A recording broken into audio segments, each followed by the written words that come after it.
સુરતમાં ડભોલી ખાતે કાકલોતર પરિવારનો 12મો સ્નેહ મિલન સમારોહ યોજાયો હતો। શ્રી સમસ્ત વાટલિયા પ્રજાપતિ જ્ઞાતિ પરિવાર દ્વારા કાકલોતર પરિવારનો 12મો સ્નેહ મિલન સમારોહ યોજાયો હતો। શનિવારે સાંજે 4 કલાકે મહાદેવ પાર્ટી પ્લોટ ડભોલી ખાતે સ્નેહ મિલન સમારોહનું આયોજન કરવામાં આવ્યું હતું, જેમાં ઇનામ વિતરણ, સાંસ્કૃતિક કાર્યક્રમ અને ભોજન સમારંભનું આયોજન કરાયું હતું। તો દર વર્ષની જેમ આ વર્ષે પણ કાકલોતર પરિવાર કેપી ગ્રુપ દ્વારા સ્નેહ મિલન સમારોહનું આયોજન થયું હતું। પરિવારના સભ્યો એકબીજાને સાથે મળી સુખ દુઃખની વહેંચણી કરે અને યુવાનો એકબીજાને ઓળખે તે હેતુથી આયોજન કરવામાં આવ્યું છે।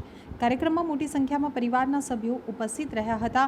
આ સ્નેહ મિલન સમારોહમાં ઇનામ વિતરણ કાર્યક્રમ પણ યોજાયો હતો, જેમાં ધોરણ 1 થી 12માં શ્રેષ્ઠ પરિણામ મેળવનાર વિદ્યાર્થીઓને અલગ અલગ વસ્તુઓ આપી સન્માનિત કરવામાં આવ્યા હતા। સાથે જ પરિવારની બાળાઓ દ્વારા સાંસ્કૃતિક કાર્યક્રમ રજૂ કરી ઉપસ્થિત લોકોના મન મોહી લીધા હતા। બાઇટ કાર્યક્રમનો અમારો મુખ્ય હેતુ છે, આ અમારું શૈક્ષણિક કાર્યક્રમ છે જે અમે દર વર્ષે કરીએ છીએ। અમારા પરિવારના જે શિક્ષણ મેળવતા બાળકો છે તેના પ્રોત્સાહનને ધ્યાનમાં રાખીને અમે આ કાર્યક્રમનું આયોજન કરીએ છીએ। હા, અમારા પરિવારના પહેલા ધોરણથી લઈ અને 12 ધોરણ સુધીના દરેક બાળકો જે છે જે સારું એવું પરિણામ મેળવતા હોય તો 1 થી 5 નંબર સુધી અમે 1 થી 12 ધોરણ ગુજરાતી અને અંગ્રેજી માધ્યમના બાળકોને પ્રોત્સાહન ઇનામ આપી પ્રોત્સાહન આપીએ છીએ। હા, અમે કાર્યક્રમની ઇનામ વિતરણ સાથે સાથે સાંસ્કૃતિક કાર્યક્રમ અને સાથે સાથે અમે ભોજન પ્રસાદની પણ વ્યવસ્થા રાખીએ છીએ।